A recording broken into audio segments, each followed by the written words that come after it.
नागपूरच्या कपिलनगर पोलिसांनी अंमली पदार्थांविरोधात मोठी कारवाई करत एका युवकाला गांजासहित अटक केली आहे। ऑपरेशन थंडर मोहिमेअंतर्गत ही यशस्वी कारवाई करण्यात आली आहे। नागपूर शहर पोलीस आयुक्त रवींद्र कुमार सिंगल यांच्या संकल्पनेतून सुरू असलेल्या ऑपरेशन थंडर एकत्र येऊया, नशामुक्त समाज घडवूया या मोहिमेअंतर्गत कपिलनगर पोलिसांनी आणखी एक मोठी कारवाई बजावली आहे। 30 नोव्हेंबर रोजी पोलिसांना खात्रीशीर माहिती मिळाली की तारकेश्वर नगर येथे राहणारा आदर्श संजय दहाट वय वर्ष 19 आपल्या घराच्या बाजूच्या टीन शेड मध्ये अंमली पदार्थ लपवून ठेवत आहे। पोलिसांनी तात्काळ पंचांना बोलवून रेड टाकली आणि घटनास्थळी आरोपी आपल्या पॅशन मोटरसायकल सहित मिळून आला। त्याची झडती घेतली असता पोलिसांना त्याच्या ताब्यातून 526 ग्रॅम गांजा मिळाला। याशिवाय आरोपीकडून मोबाईल फोन व मोटरसायकल असा एकूण 73,000 रुपये किमतीचा मुद्देमाल जप्त करण्यात आला। प्राथमिक चौकशीत आरोपीने आर्थिक फायद्यासाठी गांजा विक्रीकरिता बाळगल्याचे मान्य केले। त्याच्या विरोधात एनडीपीएस ऍक्ट कलम 8 क 20 ब 11 ए नुसार गुन्हा नोंदविण्यात आला असून आरोपीला अटक करण्यात आली आहे।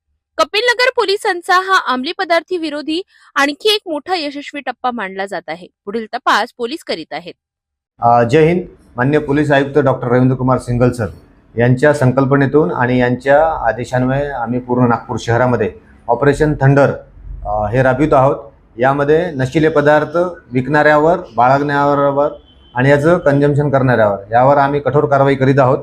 त्यानुसार आम्हाला दिनांक 30 नोव्हेंबर 2025 रात्री 1:30च्या सुमारास आम्हाला आमच्या माहिती मिळाली की एक इसम, त्याचं नाव आहे आदर्श दहाट, समतानगर, हा अवैधरित्या गांजाची विक्री करतो। त्यावरून आम्ही गोपनीय माहिती काढून त्याच्यावर रेड केली असता त्याच्याकडे आम्हाला एकूण 526 ग्रॅम हा गांजा मिळून आला। सदर ठिकाणी आम्ही फॉरेन्सिक व्हॅन बोलवली आणि त्याच्यावर कारवाई केलेली आहे। मान्य कोर्टाकडून PCR पण घेतलेला आहे। सदरचा मुद्देमाल हा एकूण 73,000चा आहे। सोबत त्याची बाईक पण आम्ही जप्त केलेली आहे। असं एकंदरीत त्याच्यावर कारवाई करण्यात आलेली आहे।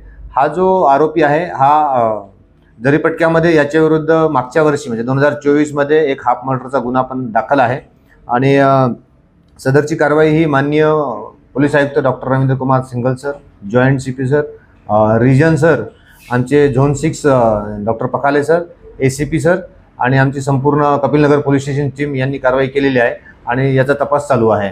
तसेच या आरोपींनी हा जो मुद्देमाल कुठून आणलेला आहे किंवा तो कोणाकोणाला विकत होता म्हणजे याचे फॉरवर्ड आणि बॅकवर्ड लिंकेज याचे आम्ही शोध घेत आहोत। लवकरच याचा शोध घेऊन आपल्याला मी कळवतो।